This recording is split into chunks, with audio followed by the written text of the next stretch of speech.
दोस्तों शुरू करने से पहले डिस्क्लेमर की वीडियो सिर्फ और सिर्फ एजुकेशनल पर्पस के लिए है, इन्वेस्टमेंट एडवाइस नहीं है। तो वीडियो को देखकर आप सीख सकते हो और इन्फॉर्मेशन को ले सकते हो। बाकी इससे पहले दो वीडियोस में आपको दे चुका हूं जिसमें क्वार्टर 4 के रिजल्ट्स विद एस्टीमेट हमने डिस्कस किया और भी निफ्टी के ऊपर बातचीत की और भी कुछ बड़ी खबरें जो अपन ने यहाँ पे कवर किया। अगर आपने मिस कर दिया है तो आप इनको देख लेना। यूएस के मार्केट पे आते हैं। सबसे पहले डाउ जोन्स अभी 35 पॉइंट्स नीचे, स्टार्टिंग में ऊपर चला गया था बट अभी डिप। नेस्टेक को देख लेते हैं। नेस्टेक ने भी अभी गिरावट को दर्ज किया है और उसमें ये न्यूट्रल हो चुका है। फैंग को देखने चले तो इसके अंदर भी कुछ खास नहीं है, न्यूट्रल है। अब ऊपर से नीचे आने के पीछे का कारण है ब्रेंट का ऊपर जाना। पिछले वीडियो में अपन यहाँ पे थे रेसिस्टेंस पे, अब ये ब्रेक कर चुका है और ये $100 पर बैरल तक पहुंचने की तैयारी में है। ठीक है, कैसे हो चुका है ये उसके ऊपर बातचीत करते हैं, क्योंकि यही रीजन है कि यूएस के मार्केट के अंदर थोड़ा सा प्रेशर है और ऑयल बढ़ने की वजह से इंडियन मार्केट के ऊपर ज्यादा प्रेशर पड़ता है। अब इंडियन मार्केट्स तो संभले हुए हैं, कोई प्रॉब्लम नहीं है, लेकिन अभी क्या होगा कल के दिन उसको चेक कर लेते हैं। गिफ्ट निफ्टी क्या इंडिकेट करा उसको भी चेक कर लेते हैं। देखिए दोस्तों, यहाँ पे न्यूज आती है कि ट्रंप के पास में कोई टाइम नहीं है एक्सटेंड करने का सीज फायर को, यानी ट्रंप तैयार है बॉम्बिंग करने के लिए। यहाँ पे ट्रंप ने मेंशन कर रखा है। ठीक है, आप देख सकते हैं कि रिज्यूम कर देंगे बॉम्बिंग ईरान के ऊपर अगर नेगोशिएशन फेल होती है। तो नेगोशिएशन चल कहाँ रही है, कल भी मीटिंग होनी थी, हुई नहीं। अब आज भी मीटिंग की बातचीत चल रही है बट ऐसा कुछ अभी तक न्यूज आई नहीं है। ट्रंप ने कहा है कि सीज फायर एक्सटेंड नहीं होगा। आज क्या डेट है, आज 21 है, कल 22 है, तो कल से अटैक होना शुरू हो सकता है और इस वजह से मार्केट अभी थोड़ा सा प्रेशर में है। हॉर्मुज बंद रहेगा क्योंकि जब बॉम्बिंग नहीं हो रही तभी हॉर्मुज ओपन नहीं है, क्योंकि ब्लॉकेड कर रखा है ट्रंप ने। तो जब बॉम्बिंग होगी तो हॉर्मुज कैसे ओपन होगा, तो इस वजह से यहाँ पे ऑयल के प्राइसेस वापस ऊपर जा चुके हैं, वापस से वही सब चीज़ें रिपीट हो रही हैं और उसके बेसिस पे मार्केट अभी रिएक्शन दे रहा है। आगे चलते देखिए दोस्तों, यहाँ पे मेंशन कर रखा है कि ट्रंप खुद ट्रैवल कर सकते हैं पाकिस्तान डील करने के लिए ईरान से। अगर ट्रंप ट्रैवल करते हैं तो हो सकता है कुछ होप हो, कुछ उम्मीदें हो कि डील हो जाए, बट अभी तक ऐसा कुछ ऑफिशियल न्यूज़ आई नहीं है। यहाँ पे जस्ट सूत्रों के हवाले से बोला जा रहा है कि हो सकता है ट्रंप या तो खुद जाए या वर्चुअली, यानी सिस्टम से, कंप्यूटर लैपटॉप से ये बातचीत कर पाए, वीडियो कॉल के जरिए ये चीज़ें देख पाए और सुन पाए, जो भी है डिस्कशन कर पाए। ठीक है, तो अभी तक ऑफिशियल न्यूज़ नहीं, ये जस्ट एक रिपोर्ट है और उसके बेसिस पे यहाँ पे चीज़ों को देखा जा रहा है। साथ में दोस्तों इंडिया को लेकर एक बड़ी खबर है, अच्छी खबर है कि अब हुआ क्या है, यूएस ने यानी जो उनकी सुप्रीम कोर्ट है, टैरिफ को तो इलीगल बता दिया। तो इलीगल है तो आप उसको रख नहीं सकते हैं, आपको उसको रिफंड करना पड़ेगा। तो इंडिया के पास में 10 से लेकर $12 बिलियन पहुंच सकते हैं टैरिफ रिफंड से। बड़ी अमाउंट है क्या, नहीं। काफ़ी सारी कंपनीज ने क्लेम नहीं किया, जिन्होंने क्लेम किया उनको पैसा मिलेगा, कुछ को नहीं मिलेगा।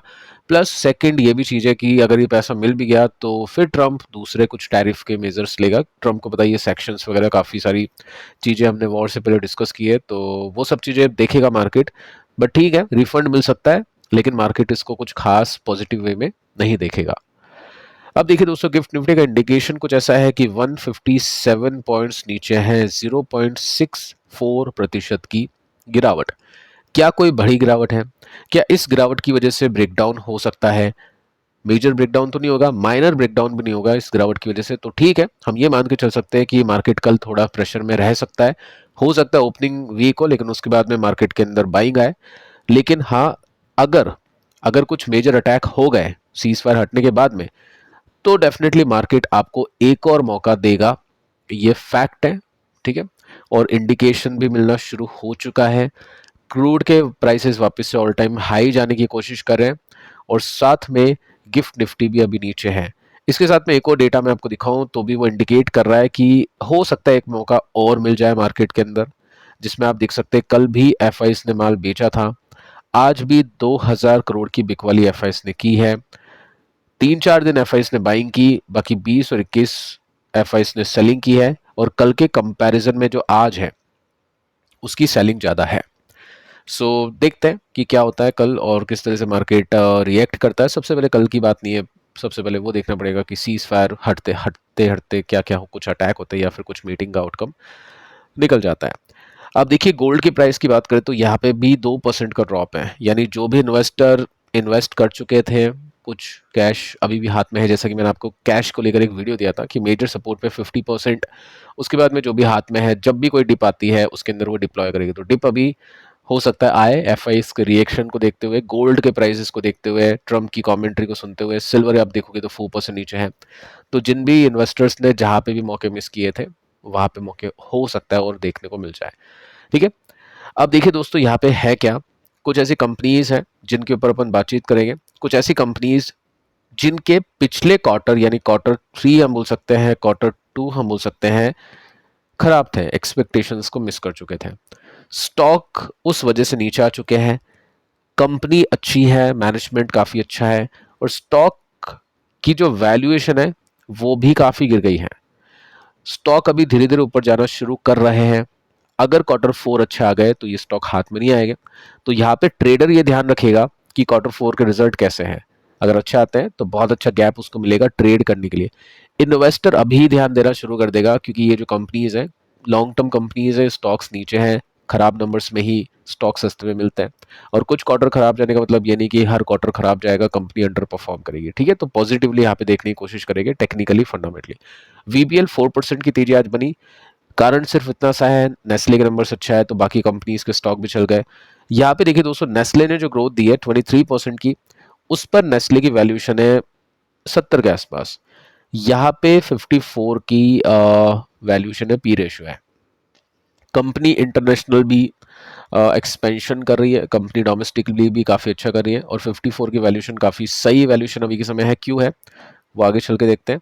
पहले मैं आपको बताना चाहूँगा, पिछले क्वार्टर अच्छे नहीं थे, ईपीएस मिस कर गए थे। ठीक है, सो यहाँ पे एफआईज ने बिकवाली की, मोमेंटम खराब हुआ, तब जाके स्टॉक सस्ता मिलता है। 21% से 19% हो चुका है। मेजर बिकवाली नहीं की है, लेकिन डीआईएस ने मेजर बाइंग कर दी, 10% के स्टेक 14% का कर दिया है। तो ये लॉन्ग टर्म के लिए अच्छा इंडिकेशन है। सेकंड आप देखोगे तो यहाँ पे जो वैल्यूएशन है 2017 के बॉटम में ये बनी थी, कोविड के बॉटम के आसपास भी ये थी, उसके बाद में 21 जो रशिया यूक्रेन आई थिंक था 22 के बाद में, उसमें भी ये पी था। तो आप देख सकते हैं मल्टीपल टाइम इस वैल्यूएशन पे स्टॉक आया और यहाँ पे अपॉर्चुनिटी देखे गया। या तो पी एक्सपेंशन हुआ या फिर इसी पी पर नंबर्स अच्छा है तो स्टॉक के प्राइस में तेजी बनी। ठीक है, तो पिछले क्वार्टर में नंबर्स अच्छे नहीं थे, लेकिन उसी वजह से स्टॉक अभी बहुत सही वैल्यूएशन पे अवेलेबल है, कॉन्ट्राबेट जो करते हैं उनके लिए भी, इन्वेस्टर के लिए भी। सो देखते हैं। सो यहाँ पे अब आपको ये देखना है, ट्रेडर हो तो Q4 के रिजल्ट, इन्वेस्टर है तो फिर चीजें अभी ठीक है। प्लस स्टॉक अभी बॉटम से 27% चल चुका है। तो ये मैं आपको इसलिए बता रहा हूँ क्योंकि अब मार्केट का थोड़ा सा इंडिकेशन खराब हो रहा है, वीक हो रहा है। तो जो भी कंपनी आपको हिंट दे रही है कि उनका बॉटम बना है, ऊपर जा रही है, उनके स्टॉक गिरेंगे भी, मार्केट गिरेगा तो उनके स्टॉक गिरेंगे भी। तो वही लाल में अपॉर्चुनिटीज देखनी होती है इन्वेस्टर्स को।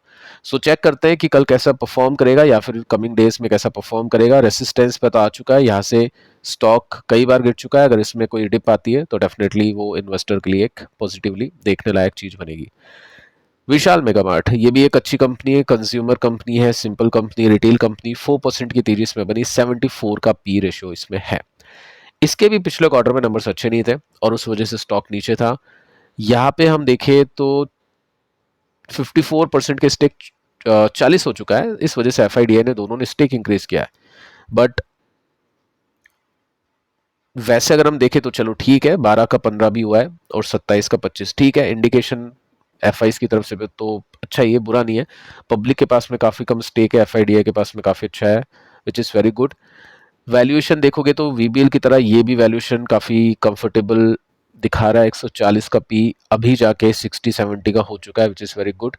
और देखते हैं इस क्वार्टर में कैसे रिजल्ट आते हैं, क्योंकि टेक्निकल्स तो यहाँ पे अच्छे हैं, इन्वेस्टर्स को उम्मीद है। और रिवर्सल इसमें हो चुका है एक्चुअली, अगर आप वीकली चार्ट पे देखोगे, डे चार्ट के ऊपर भी देखोगे, जैसे अगर हम इस पे भी हम रेसिस्टेंस के हिसाब से देखें तो यहाँ पे भी रिवर्सल हो चुका है, यहाँ से भी हम चीज़ों को देखें तो रिवर्सल हो चुका है, एक मेजर सपोर्ट लिया है, वैल्यूएशन भी कंफर्टेबल थी।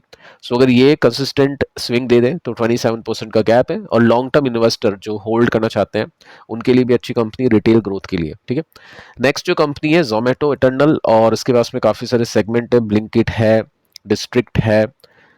खराब समय चल रहा है अभी, ये वैल्यूएशन को देखना लॉजिकल नहीं है क्योंकि एक्सपेंशन के हिसाब से कंपनी चलती है। पिछले क्वार्टर में नंबर्स अच्छे नहीं आ रहे, आप देख सकते हैं, और इसके कुछ इन्वेस्टमेंट्स है वो भी लॉसेस में जाते हैं, तो ईपीएस में से आता है। बट एक्चुअली ईपीएस में से जो है ना, ये नहीं देखना है, जब भी रिजल्ट आएगा उसके हिसाब से मैं आपको बता दूंगा। सो यहाँ पे भी स्टॉक ने सपोर्ट लिया, ऊपर जाने की कोशिश करा है, लॉन्ग टर्म इन्वेस्टर्स भी इसके ऊपर फोकस रखते हैं। अगर इसके रिजल्ट अच्छे आ गए तो डेफिनेटली जो स्विंग है वो 42% का है। तो मेन काम अभी आपका यही है, रिजल्ट को देखो, रिजल्ट के हिसाब से चीज़ों को प्ले करो। पिछले वीडियो के अंदर अपन कुछ कंपनीज के रिजल्ट डिस्कस कर चुके हैं। मार्केट गिरेगा, अगर अच्छी कंपनी के अच्छे रिजल्ट आए हैं तो वो बिग अपॉर्चुनिटी होगी। मार्केट नीचे है, Q4 के रिजल्ट भी अच्छे हैं, कंपनी भी क्वालिटी है, उसकी वजह से स्टॉक नीचे गया तो फिर वो अपॉर्चुनिटी के अलावा और कुछ नहीं है। तो वो चीज़ आपको थोड़ा ध्यान में रखनी है। पिछले वीडियो को अगर आपने नहीं देखा तो अब देख लेना, रिजल्ट अपन ने डिस्कस किए। मिलते हैं आप कल, तब तक के लिए शुभ रात्रि।